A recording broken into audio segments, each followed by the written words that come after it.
পৃথিবীর এমন একটা দেশ দেখান আমাকে যেই দেশে ক্লাস 4 থেকে ক্লাস 12 পর্যন্ত আইসিটি নামক একটা সাবজেক্ট ঢুকিয়ে দেওয়া হয়। একমাত্র উদ্দেশ্য এই সাবজেক্ট, কারণ তৎকালীন প্রধানমন্ত্রীর ছেলে হলো আইসিটির বড় কি জানে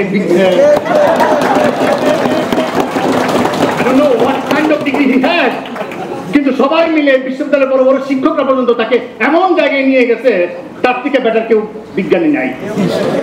একটা ইউনিভার্সিটি ক্যাম্পাস হবে আন্তর্জাতিক বিমানবন্দর অথবা 7 স্টার হোটেলে গেলে যেরকম নানান দেশের, নানান বর্ণের, নানান ধর্মের, নানান কালচারের, নানান রঙের মানুষ পাওয়া যায়, একটা ক্যাম্পাস হবে সেখানে মানুষ শিখবে, জানবে, একে অপরের মধ্যে যোগাযোগ হবে। অত্যন্ত সুচারুভাবে এই মেকানিজমটা এই করছে যেন কেউ কারোর সাথে না মিলে। যে মাদ্রাসায় পড়ছে সে মসজিদ ইমাম টিমাম হবে, বাংলা মিডিয়ামে পড়ে সে বিসিএস হবে, ইংলিশ মিডিয়াম পড়ে এক্সপোর্ট করে। সত্যিকারের ফেয়ার এন্ড লাভলি জ্ঞান লেখাপড়া আপনি দেখতে কেমন, দ্যাট ইজ গড গিফটেড। এটার জন্য কোনো ক্রেডিট নেওয়ার কিছু নাই, because you have not earned ইট।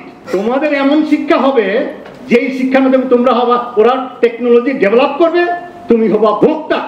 প্রত্যন্ত গ্রামের একটা কলেজ 2000-3000 ছাত্র অনার্স করে, কোনো ক্লাস হয় না, বছরের পর বছর কি করতেছে, পড়াশোনা কি পড়তেছে, অনার্স পড়ি, শুধু খালি পরীক্ষার ফি দেয়, জাতীয় বিশ্ববিদ্যালয় ইনকাম করে, আর সেই টাকা তারা আনন্দ করে। জাতীয় বিশ্ববিদ্যালয়ের জাতীয় সমস্যা। তাদেরকেও কষ্ট করে বসে কথাগুলো শোনার জন্য ধন্যবাদ। আমি এরকম অনুষ্ঠান এই শিরোনামে যদি 5 তারিখের আগে কোনো অনুষ্ঠান হতো, সেটা ছিল কল্পনাতীত। তো একটা ফেজ ট্রানজিশন কিন্তু ঘটে গেছে। এই অনুষ্ঠানে এসে মঞ্জুরুল হক, জিনাত আফসানা, দুই ধারার শিক্ষার রিপ্রেজেন্টেশন। আমি খুব সৌভাগ্যবান মনে করি এই দুজনের কথা শুনতে পারার জন্য। বিশেষ করে মঞ্জুরুল হকের কথা শুনে I felt like crying.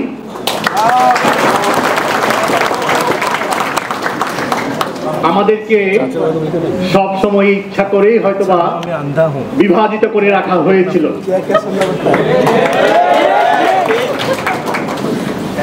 একটা রাষ্ট্র এগিয়ে যায় ইন্টিগ্রেশনের মাধ্যমে। রাষ্ট্রে যারা চালায়, যারা রাষ্ট্রের আর্কিটেক্ট, স্থপতি, তারা চায় সবাইকে একত্রিত করতে। দুঃখজনক হলো স্বাধীনতার পরেও আমাদের মানুষরা এই দেশকে চালিয়েছে এবং অত্যন্ত সুপরিকল্পিত ভাবে, নানাভাবে ট্যাগিং দিয়ে আমাদেরকে বিভাজিত করে রাখছে। মঞ্জুরুল হকের কথা শুনে আমার হৃদয়ে রক্তক্ষরণ হয়েছে। আমি দুঃখিত, আমিও হয়তো এইভাবে ভাবি নাই কখনো। একটা ক্লাসের মধ্যে ডাইভার্সিটি থাকতে হয়। ডাইভার্সিটি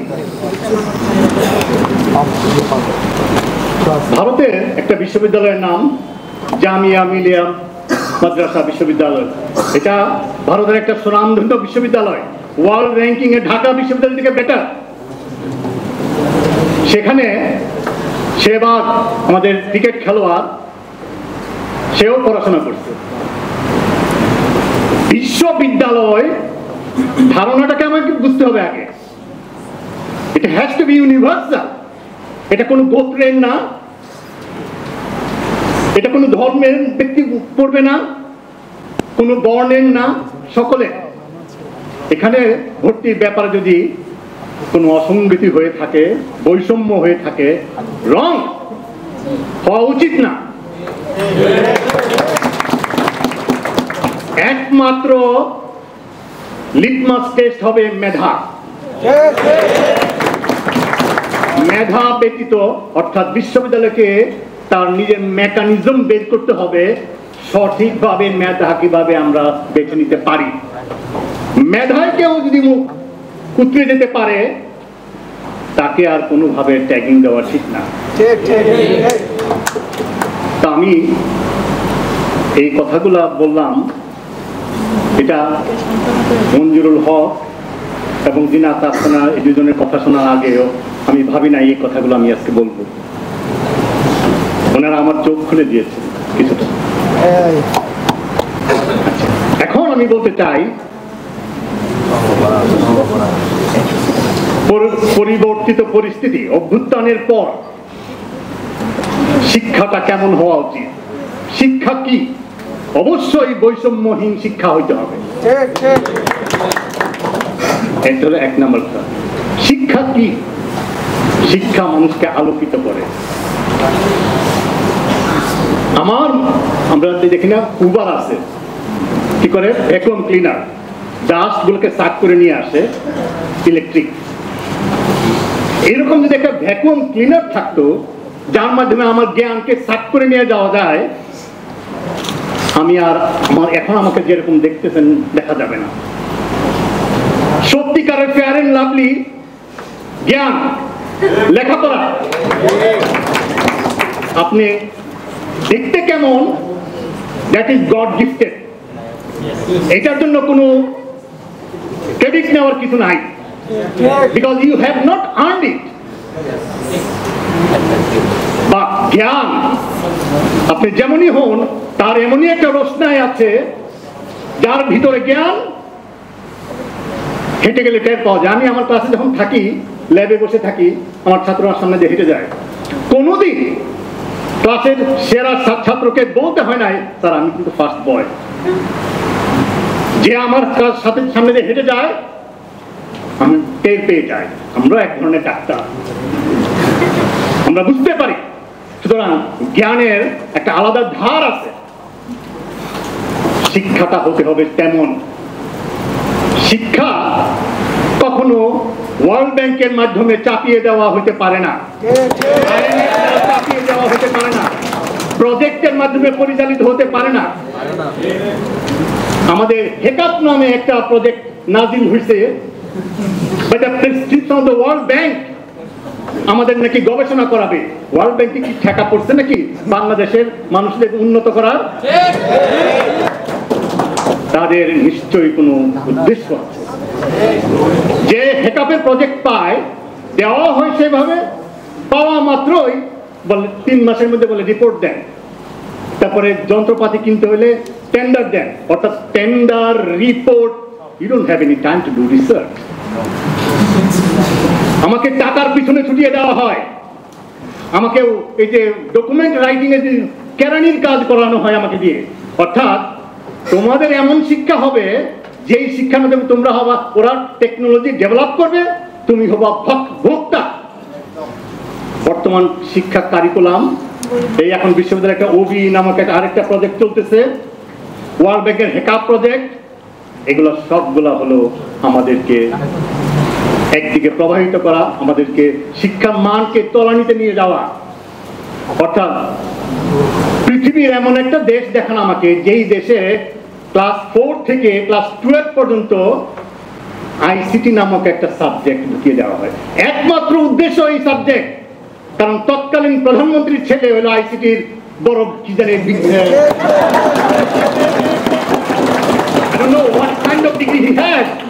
কিন্তু সবাই মিলে বিশ্ববিদ্যালয়ের বড় বড় শিক্ষকরা পর্যন্ত তাকে এমন জায়গায় নিয়ে গেছে, তার থেকে বেটার কেউ বিজ্ঞানী নাই। তাকে খুশি করার জন্য ক্লাস 4 থেকে ক্লাস 12 পর্যন্ত আইসিটি নামক একটা সাবজেক্ট ঢুকিয়ে দেওয়া হলো। মানেটা কি? বিজ্ঞানের আগে কখনো প্রযুক্তি হতে পারে? অবশ্যই না। বিজ্ঞান আগে বিজ্ঞান জানতে হবে, then you can become a প্রযুক্তিবিদ। আর বিজ্ঞানের আগে প্রযুক্তি ঢুকিয়ে দেওয়া মানে হলো আপনার আমাদের কোন একটা শপিং মলের সামনে যেখানে মোবাইল ঠিক করে মানুষ, you are technician, you become a technician. So you have to understand the difference between the technician and a প্রযুক্তিবিদ। আনফর্চুনেটলি শিক্ষাটাকে আমরা সেইভাবে নিয়ে গেছি। শিক্ষা আমাদের সবার দুইটা করে চোখ, এই চোখ অনেক প্রাণীরও আছে, কিন্তু আরেকটা চোখ শিক্ষা আমাদেরকে দেয়, অন্তর্দৃষ্টি। লিওনার্ড অয়লার নামে একজন বিখ্যাত বিজ্ঞানী 1777 সালে তার দুটো চোখ অন্ধ হয়ে যায়। তখন সে বলে, thank God, now I can work undisturbed, undistracted. কারণ এই চোখ তাকে ডিস্টার্ব করতে পারছে। যে দিন থেকে সে অন্ধ হয়েছে তারপর থেকে প্রতি সপ্তাহে তার একটা করে আর্টিকেল প্রকাশিত হয়েছে। He was more productive after he became blind than before. তার মানে শিক্ষা তাকে এমন অন্তর্দৃষ্টি দেওয়া হয়েছে দিছে যে তার চোখের এই চোখের প্রয়োজন ছিল না। তো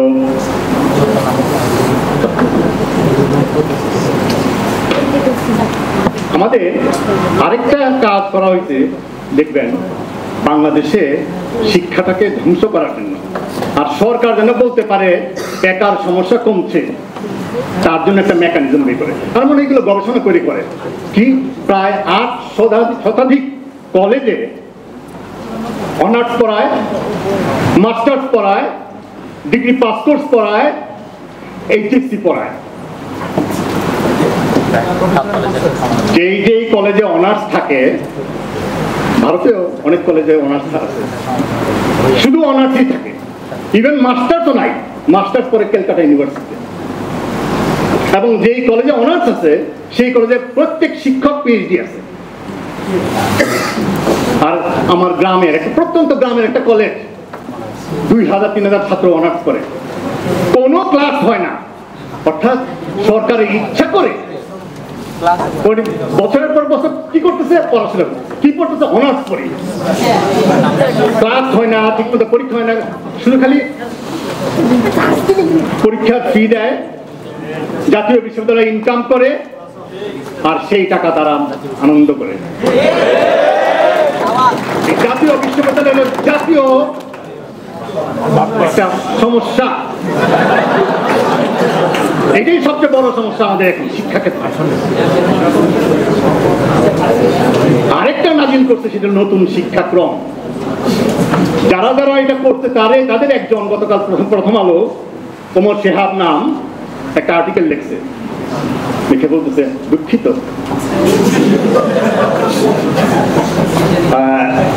দুইটা পয়েন্ট এটা ভুল হয়েছে। এর আগে প্রথমত অনেকগুলো আর্টিকেল লিখছে, প্রশংসায় ভাসিয়ে দিল,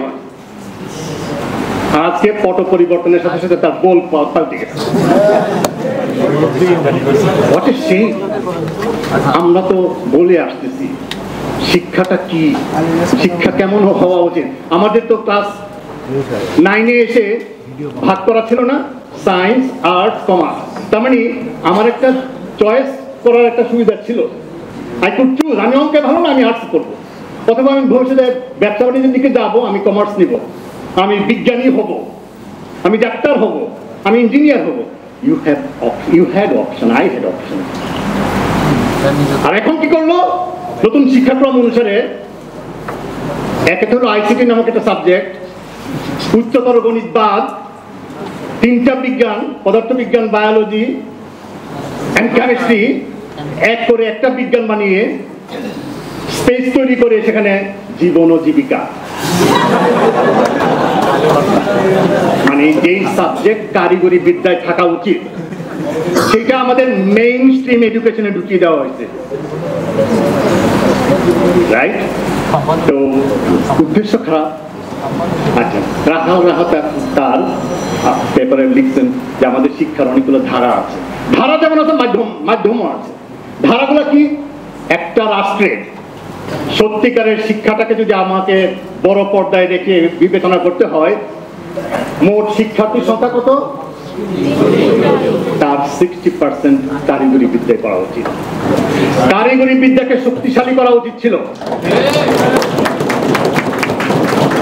মানে মেইন স্ট্রিম এডুকেশনটাকে ডাইলিউটেড না করে কারিগরি বিদ্যাকে যদি আমরা করতাম, তারপর কি করা হতো উচিত ছিল, কারিগরি বিদ্যায় গিয়েও সে ভালো করতেছে, তার মন পরিবর্তন হয়ে গেছে, আমি এখন মেইন স্ট্রিমে আসবো।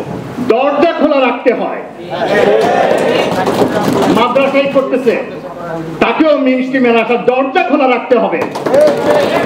ইংলিশ মিডিয়ামে পড়তেছে, তাকেও মেইন স্ট্রিমে আসতে চায়, তার জন্য অর্থাৎ দরজা সবসময় ওপেন রাখতে হয়। আমি একটা উদাহরণ দেই।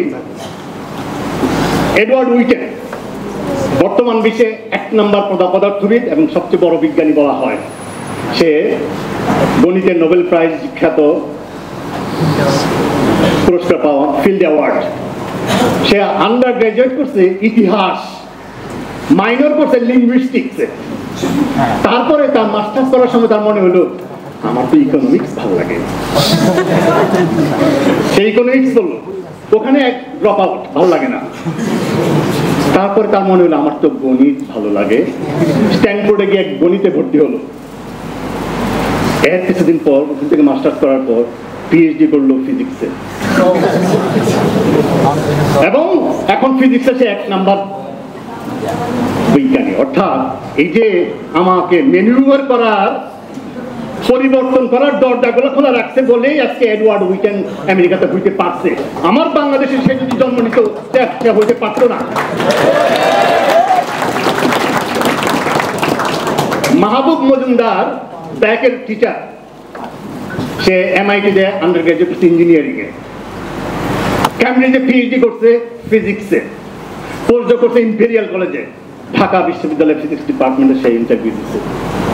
এখানে যারা ইন্টারভিউ নেয় বলে আমাদের দরকার এই পত্রিকায় যে বিজ্ঞাপন, সেই অনুসারে ফিজিক্সের আন্ডার গ্রাজুয়েট থাকা উচিত, আপনার তো সেটা নাই।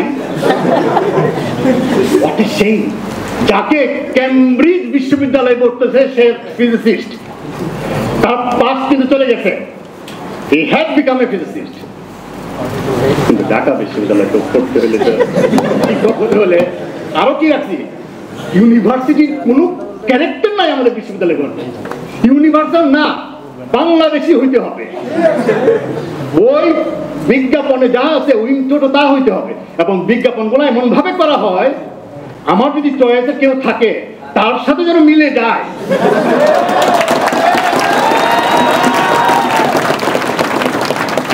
ঢাকা বিশ্ববিদ্যালয়ের শিক্ষক ঢাকা বিশ্ববিদ্যালয়ে আন্ডার গ্রাজুয়েট হইতে হবে, তাহলে ইউনিভার্সিটি হলো কোথায়? একটা ইউনিভার্সিটি ক্যাম্পাস হবে আন্তর্জাতিক বিমানবন্দর অথবা 7 স্টার হোটেলে গেলে যেরকম নানান দেশের, নানান বর্ণের, নানান ধর্মের, নানান কালচারের, নানান রঙের মানুষ পাওয়া যায়, একটা ক্যাম্পাস হবে সেখানে মানুষ শিখবে, জানবে, একে অপরের মধ্যে যোগাযোগ হবে। আজকে যেমন মঞ্জুরুল হকের কথা শুনলাম, এই যে যোগাযোগ, এইটা ইম্পর্টেন্ট, ইন্টারাকশন, ইন্টারটুয়াইন হয়ে যাচ্ছে সমাজের মধ্যে। সেগ্রিগেটেড হয়ে থাকলে সেই সমাজ কখনো ফ্লারিশ করবে না। একটা সমাজ উন্নত হয় সমাজের সমস্ত মানুষ, সমস্ত স্তরের মানুষ যখন একত্রিত হয়। আমাদের সরকার অত্যন্ত সুচারুভাবে এই মেকানিজমটা এই করছে যেন কেউ কারোর সাথে না মিলে। যে মাদ্রাসায় পড়ছে সে মসজিদ ইমাম টিমাম হবে, বাংলা মিডিয়ামে পড়ে সে বিসিএস টিসিএস হবে, ইংলিশ মিডিয়াম পড়ে এক্সপোর্ট কোয়ালিটি।